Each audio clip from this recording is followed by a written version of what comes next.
Hello friends, કેમ છો? મજામાં ને? તો આજે આપણે શાકભાજીથી ભરપૂર સાઉથ ઇન્ડિયન સ્ટાઇલ બધાને ભાવે એવો ઉપમા બનાવીશું. નાસ્તો હોય કે બાળકોના લંચ બોક્સમાં બધાને ઉપમા તો ભાવતો જ હોય છે, તો બધાને ભાવે એવો ઉપમા એકદમ ટ્રેડિશનલ રીતે આજે આપણે બનાવી લઈએ.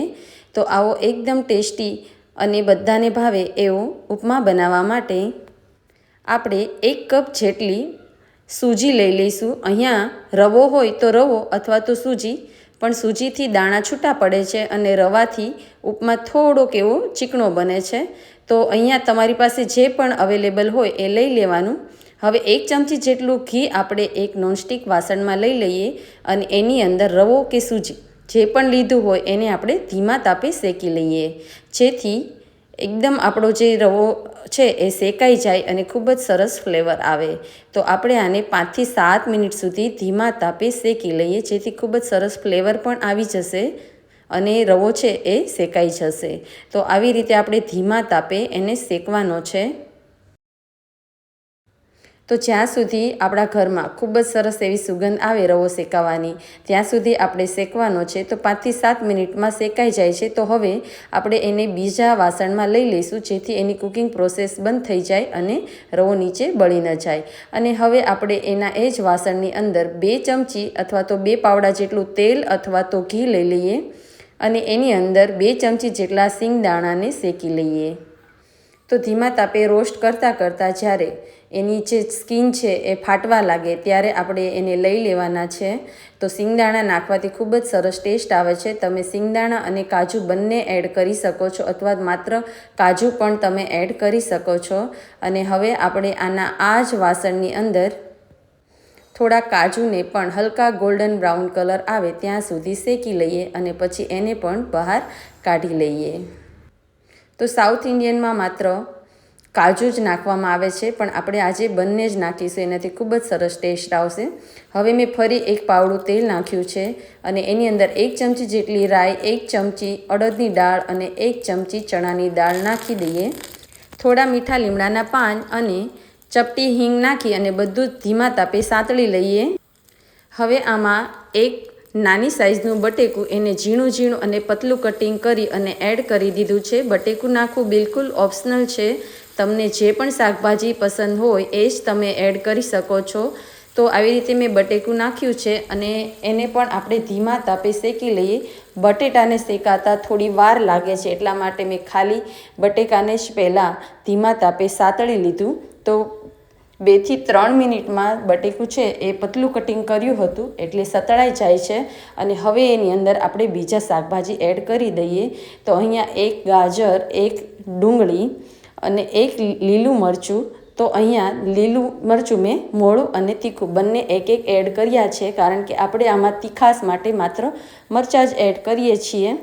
તો તમને જેવું પણ તીખું પસંદ હોય એવું તમે એડ કરી શકો છો. આ સિવાય આમાં લીલા વટાણા પણ નાખી શકાય છે, જો તમારી પાસે અવેલેબલ હોય તો તમે નાખી શકો છો.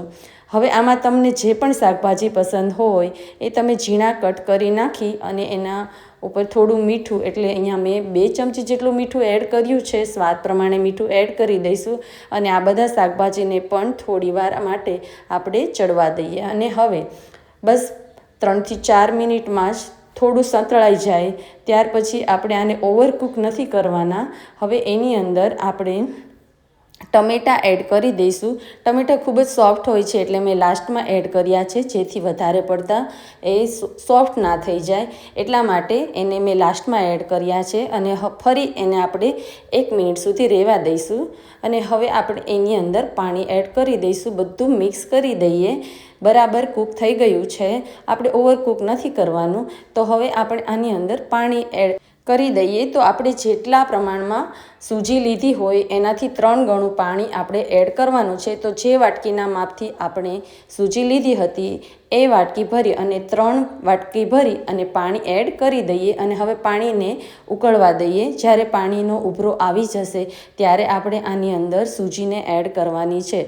સૂજી લીધી હોય તો સૂજી અથવા તો રવો, તો એને આપણે આમાં જ્યારે એકદમ ઉભરો આવશે, બધું જ પાણી સરસ એવું ઉકળી જાય, ત્યારે હવે આપણે આની અંદર રવાને અથવા તો સૂજીને એડ કરી દઈએ. રવો થોડોક નાની સાઇઝનો હોય છે અને સૂજી મોટી સાઇઝની હોય છે. બંનેમાં કોઈ મોટો ફરક નથી હોતો. થોડી થોડી કરી અને આપણે સૂજીને એડ કરીશું અને એને હલાવી લઈશું. ગોળ ગોળ હલાવતા જઈશું, જેથી એમાં ગાંઠા ના રહે.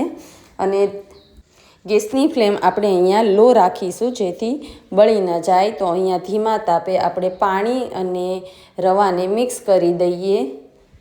તો છે ને એકદમ સહેલી રીત. આવી રીતે તમે બનાવશો તો તમારો ઉપમા ખૂબ જ સરસ બનશે. જો તમે વેઇટ લોસ માટે કોઈ રેસીપી બનાવવા માગતા હો તો આ ઉપમા છે એ ખૂબ જ સરસ બને છે અને એનાથી પેટ પણ ભરાઈ જશે અને વેઇટ ગેઇન પણ નહીં થાય.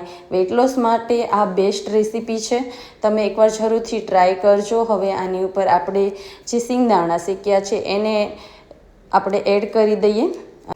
ત્યાર પછી લીલા ધાણા, કાજુ એ બધું જ એડ કરી દઈશું અને મિક્સ કરી દઈશું. અને હવે આપણે આને ગરમ ગરમ સર્વ કરીશું. બાળકોને લંચ બોક્સમાં પણ તમે આપી શકો છો.